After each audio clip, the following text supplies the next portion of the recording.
So I created a Quizlet account, and it was really easy to make. You just sign up using your Google account, and you can create folders and classes and everything like that.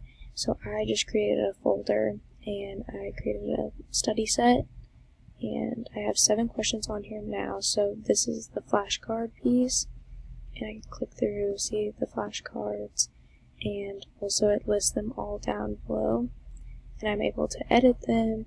And this is also a good tool for teachers to use because students can have different ways to learn. So if they learn better with flashcards, they can learn that way, or they can learn by playing games like matching, or a fun game called Gravity. So again, this was very easy to use. I can edit it in any way. I added it to the kindergarten folder right here.